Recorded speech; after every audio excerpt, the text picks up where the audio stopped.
और वेदों के द्वारा कोई भी आप कर्मकांड करने चलो, कोई भी यज्ञ करने चलो, तो सबसे पहले भगवान का नाम लेकर के ही व्यक्ति पवित्र होता है। आपने देखा होगा कि जब कोई ब्राह्मण पंडित पूजा कराने आते हैं तो सबसे पहले कहते हैं अपने ऊपर जल छींटो। क्यों? बोले पवित्र होने के लिए। बोले महाराज हम तो नहा धो करके आए। बोले भले नहाए धोए हो, लेकिन भीतर से पवित्र होने के लिए भगवान का नाम लो। और मंत्र क्या बोलते हैं? अपवित्रः पवित्रो वा सर्वावस्थां गतोऽपि वा जह स्मरेत् पुंडरीकाक्षं सबाह्याभ्यंतरः शुचिः। जो भगवान पुंडरीकाक्ष का नाम ले लेता है वो भीतर और बाहर से पवित्र हो जाता है। सबाह्याभ्यंतरः शुचिः, बाह्य और भीतर दोनों से पवित्र हो। तो भगवान के नाम से आप पवित्र हुए। अब विधि कहती है कि फिर भगवान का नाम लेकर के आचमन करो। ओम केशवाय नमः, ओम नारायणाय नमः, ओम माधवाय नमः। भगवान के नाम से ही आचमन हुआ।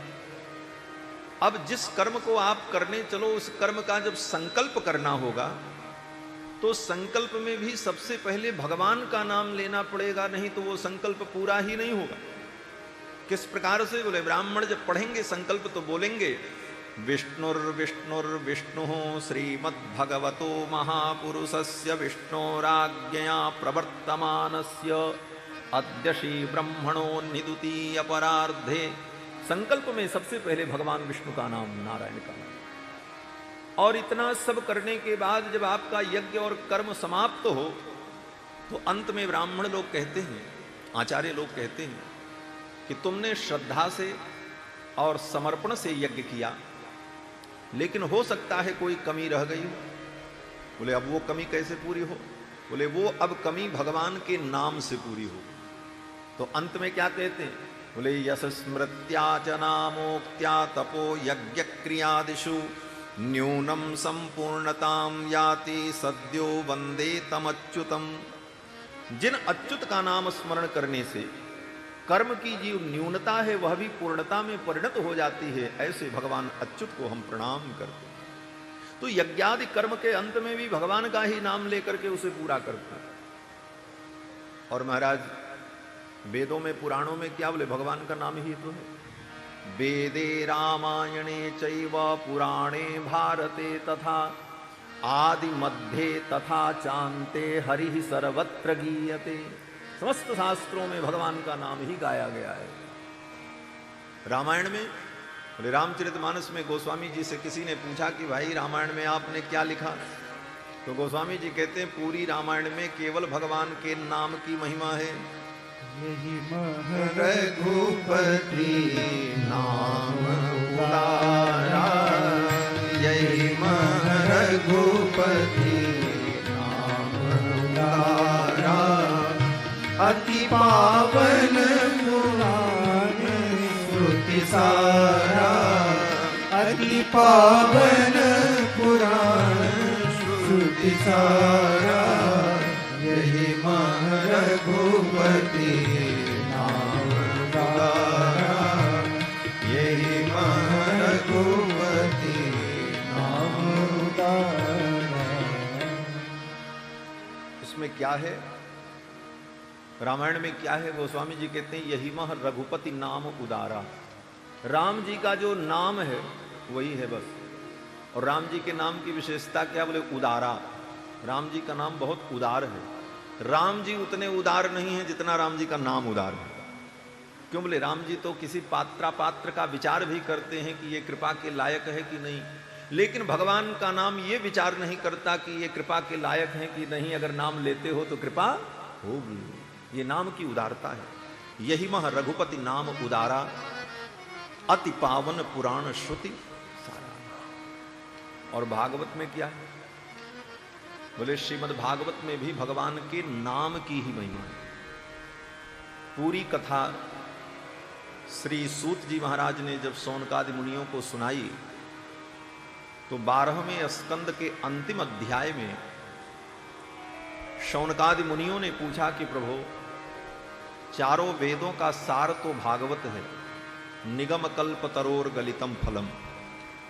और अगर कोई ये पूछे कि भागवत का सार क्या है, तो अंतिम श्लोक भागवत का सूत जी महाराज कहते हैं कि नाम संकीर्तनम यस्य सर्व पाप प्रणाशनम प्रणामो दुख समनः तम नमामि हरिम परम। भगवान का नाम ही समस्त दुखों का शमन करने वाला है, ऐसे भगवान श्री हरि को हम प्रणाम करते हैं। तो भागवत में भी अंत में भगवान के नाम की ही महिमा का वर्णन श्री सूत जी महाराज ने किया। और नाम की महिमा कितनी भी कही जाए कम है।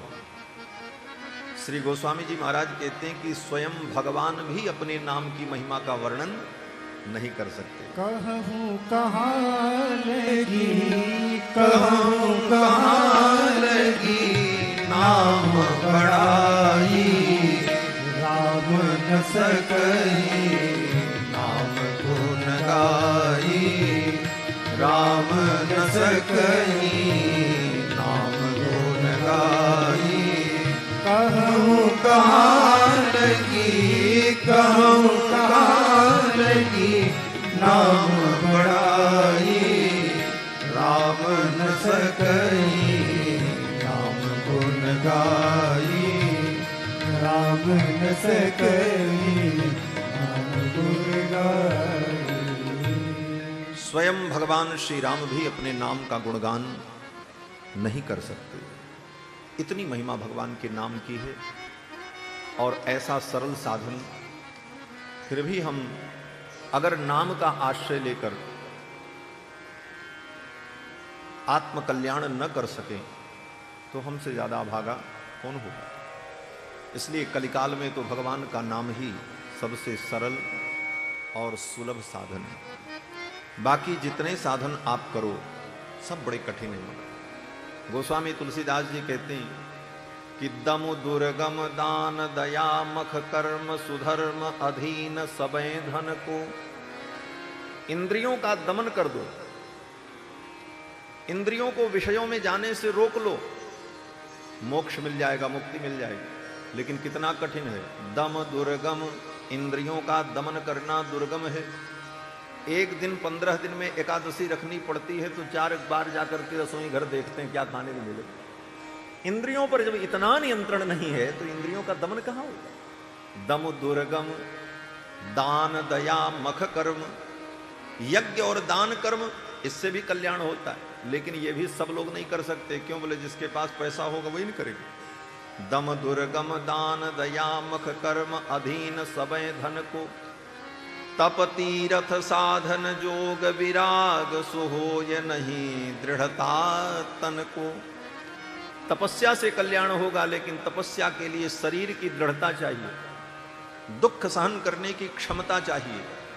आज हम इतने सुविधा भोगी बन चुके हैं कि तपस्या इस शरीर से नहीं हो सकती। थोड़ी धूप नहीं सहन होगी, थोड़ी गर्मी नहीं सहन होगी, तपस्या का। तप तीरथ साधन, तीर्थ भी हम ठीक से नहीं कर पाते। तीर्थ जाने की जो विधि है, पैदल जाओ, नंगे पांव जाओ।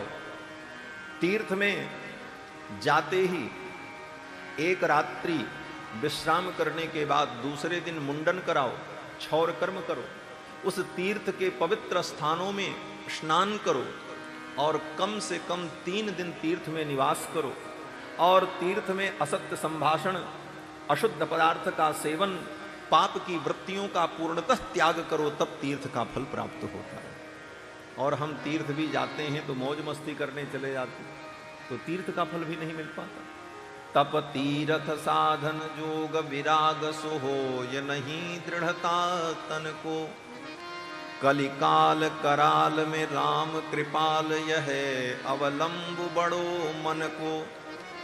तुलसी सब संयम हीन सबे एक नाम आधार सबे जन को। भगवान का नाम ही एक आधार है।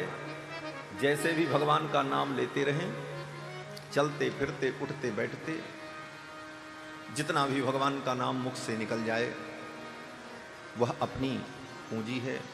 अजामिल की कथा के माध्यम से भगवान नाम की महिमा का श्री सुखदेव जी महाराज ने वर्णन किया। और आपको बतावें, नाम भगवान का बहुत सरल और सुगम साधन है, लेकिन हमें विश्वास नहीं हो पाता।